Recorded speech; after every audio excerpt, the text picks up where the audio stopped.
Are you mad that Louisiana passed a law that they are going to display the 10 Commandments in their public schools? Let's talk about that today, you guys. There's a lot of hostility about it, but I think it's going to be a really good conversation. I think it's a common sense conversation that needs to be had, and I want to crack into it today. And I also want to talk to you guys about why it's important, or how can I say this? Let's ask the question first. Do you love the truth? And how do you find truth? You guys, it's going to be, and it's so vital in these times that we're in. Okay. So let's go ahead and jump into this, you guys. I'm a little bit late today, but this is Friday, Food for Thought Friday, when I share with you guys anything that's on my heart or anything that I just wanted to discuss. And this is definitely one of the topics. So, Lord help me. Here we go. I'm going to go ahead and let's just,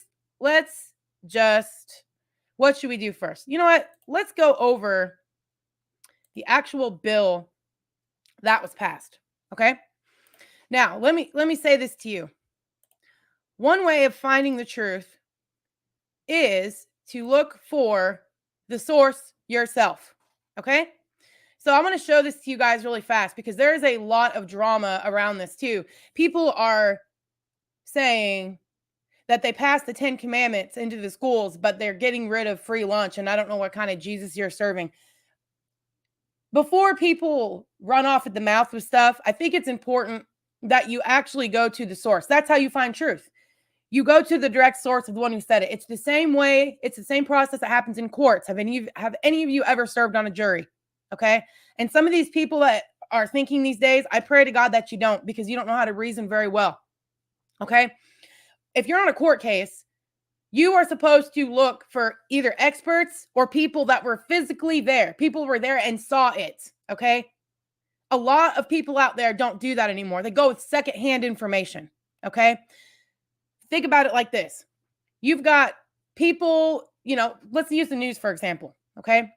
You've got the people that we hired in government positions that are using the media to communicate to us what they're saying. But here's what the news does.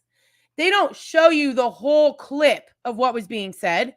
They don't show you the whole press conference. They give you a little snapshot of what somebody said, and then they throw all their opinions on top of it. So you're not even hearing it objectively because you're not hearing it from the actual source. So one way we can find truth is to go to the source. So I wanted to look at the bill with you guys because there's been a lot of rumors as to this, what's in this bill, and kids are going to starve now as a result. Holy crap. Let's look at it. It says enact. It's 6 pages. You guys just bear with me. It says to enact RS 17, we're going to skip the numbers, relative to public, elementary, secondary, and post-secondary schools, to provide for the display of certain historical documents, to provide for the display of the Mayflower Compact, the Declaration of Independence, the Northwest Ordinance, and the 10 Commandments, to provide for displays in each classroom, to provide relative to the use of donations or the acceptance of donated displays for the purpose, to provide for applicability, to provide for legislative intent, to provide for historical context, to provide for an effective date, and to provide for related matters. Now, let's ask the question, is it really bad that we should have the 10 Commandments or the Declaration of Independence or the Mayflower Compact in our schools? How many Americans actually know what those documents are? Have you ever read the Declaration of Independence? Do you understand the environment that our founding fathers were in as they were writing these documents? Most people don't. What was the Mayflower Compact? It was a compact that the Pilgrims actually made. There was 2 groups of people that came to America, the ones from Jamestown that ended up in Jamestown, and then the other ones who got blew off courts, which was the Pilgrims, ended up in Plymouth Rock. On their way over here, they came up with a compact. Why was that important? If you're going to start a nation or any community, don't you have to have some type of structure or some rules that we're all going to agree to? What happens if we don't have them? Right? So they made a compact. You didn't even have to be a Christian to come with them. They just said, if you're going to come with us, can we all adhere to these things? Christian or not, they could care less. Religious freedom. That was the whole point. But there was common values and there was common, morals that they had. Like, hey, we're not going to steal from each other. We're not going to, we got certain things we're going to do. Okay. It's important that we do that. So they want to display those things. I think that's a wonderful idea. What are they displaying in schools right now? They got the LGBTQ whatever flags up everywhere, right? I mean, come on, you guys, let's think about this objectively. So let's go back to it. It says, so sections RS 17, you guys, I posted the link for this bill. I wanted to actually put the actual bill on the link. I guess I could probably download it, but I just gave you guys the website, and then you have to click on text on there. But I gave you the site. So anyway, let's continue. Okay. It says, let's see here. No, I didn't read that yet. Historical documents, displays, legislative intent, historical context, donations. The legislator finds and declares all of the following. In 2005, the Supreme Court of the United States recognized that it is permissible to display the 10 Commandments on government property in Van Orden versus Perry, 545 U.S. 677, 688, 2005. So they got their facts, right? In 2006, the legislator enacted number 602 of the 2006 regular session of the legislative, which provided for the Secretary of State to publish the 10 Commandments and other historically significant documents for posting in courthouses and other public buildings to address a need to educate and inform the public as to the history and background of American and Louisiana law. Why are they saying this? They're saying because it's part of the state's history. These are things that brought up this state. And not only that, if you really know your history, it's true for the whole United States. Okay? So why are they doing it? Boom. And that's the other thing people always say. Oh, I don't want to repeat the past. Well, how the hell are you going to not repeat it if you don't know it, guys? Do we really know and understand our own history of this country? I don't think we do. There's a lot of hate for this country, which is absolutely sickening. Truly. Let's move on. All right. It says words in struck through type are deletions from existing law. Words underscored are additions. So these are things that were added. So a bill gets presented into, a committee. The committee goes through it. And then they pass it, and then they keep passing it around to the Senate, and they keep adding things until eventually gets voted on the floor. That's the process for a bill. You guys, we need to know this stuff as Americans, because we can sit here and we can get really pissed about stuff and be completely ignorant and not even know what the hell we're doing. I was watching a video just the other day. It's part of the classes that are in my group. And he was talking about, you guys remember when, what was it, 2020? When there was a bunch of protesters and they're going around tearing all these statues down all over the country. Do you know one of the statues they ripped down was Frederick Douglass? Do you guys know who that was? He was a black slave. He taught himself how to read. He became one of the greatest speakers, right? Why did they keep the blacks ignorant that way? Because they were afraid if they knew how to read, they could rise up, know their rights, and these people who were oppressing them, they could be overthrown. Do you guys see? You guys can read, but we're ignorant to the things that even Frederick Douglass was. But they tore a statue down. Why? Are you kidding me? Like, people do not know what they're doing. They're just doing what they're told, but they don't understand for themselves. And you guys, we got so much we're going to talk about today. Let's continue. In 2019, the Supreme Court of the United States further recognized that the 10 Commandments have historical significance as one of the foundations of our legal system in America's Legion versus American Humanist Association, 588 U.S. 2953, 2019. You guys get bored with numbers, but these are the things that are like linking us to the facts, okay? And the court also ruled that the displaying of the 10 Commandments on public property may have multiple purposes, such as historical significance and represent a common cultural heritage. Do we even, in the United States, have a common cultural heritage anymore? No, we don't. This country is so divided right now. It's terrible. You guys, we're going to rip ourselves to shreds. And the ones who are causing it are going to laugh their asses all the way to the bank while they're ushering in a whole nother way of living that you think it's bad now. You have no idea. We have to cling and clutch ourselves to these documents and know them. You can get mad all you want, but if you don't know and understand, what are you mad about? You're only mad about what somebody told you, parroting what they said. You don't even understand most of the time the things that you're saying. Ugh, I'm fired up today, you guys. Recognizing the historical role of the 10 Commandments accords with our nation's history and faithfully reflects the understanding of the founders of our nation with respect to the necessity of civic morality to a functional self-government. Is this not common sense shit? How in the hell are we going to self-govern if we literally can't self-govern ourselves? And what does that even look like to self-govern, right? What type of rules and morality do you have in your life? Do you even have any? I mean, we can get into that in just a little bit. There's a lot to this thing.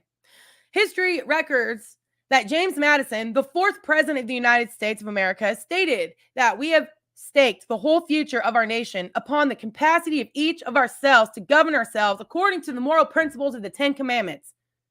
That's the history they don't teach you in school. How do I know? Look at the public school. Are you guys satisfied with it? How many parents out there? You've got your kid in school. And this is what I think happened even my generation, right? A lot of my generation, the millennials, have been basically pissed on that we're idiots. We don't care about this nation. But if you really look at what happened, our parents sent us into public school. They thought the public school was teaching us this shit. And you know what? They weren't. And now everyone's scrambling like, oh my God, what are we going to do?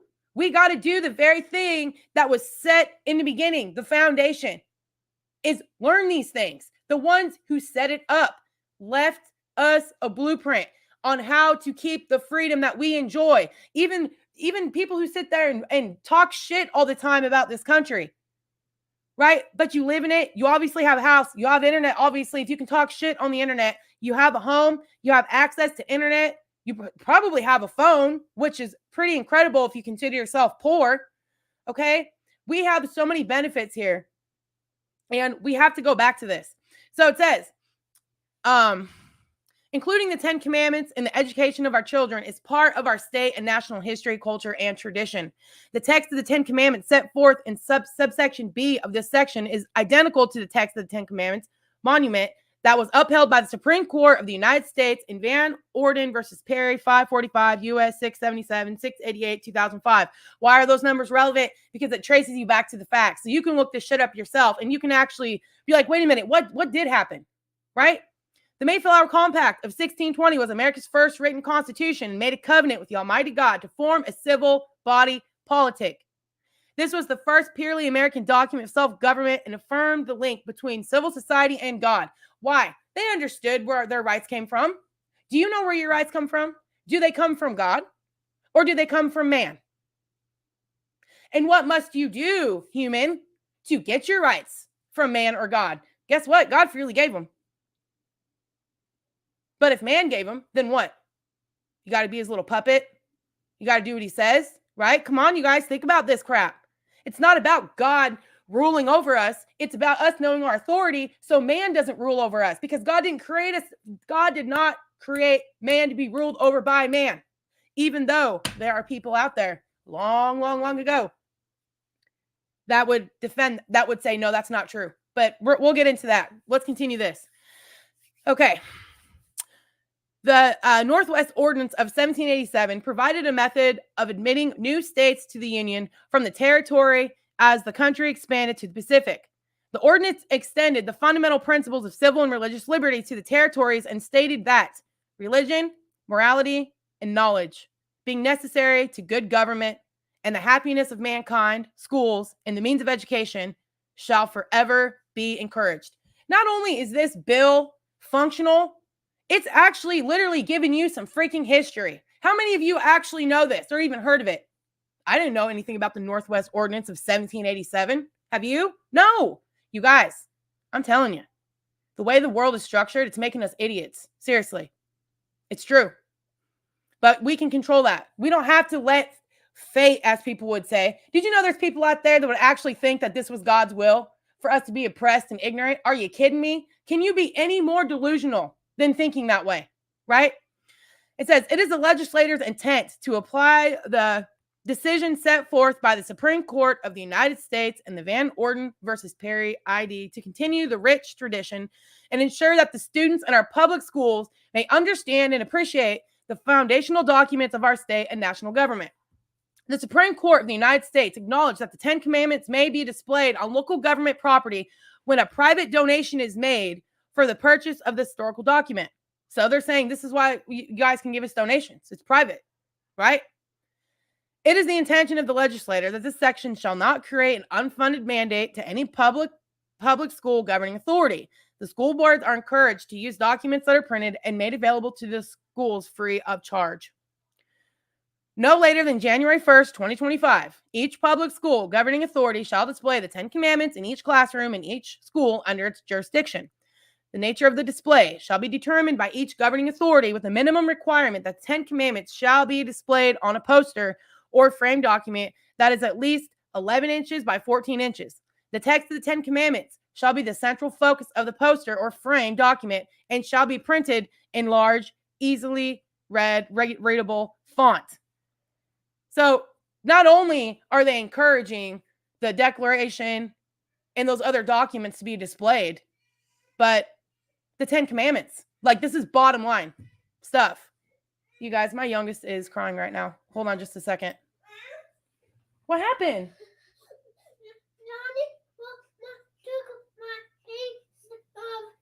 Oh. You guys, I'll be right back.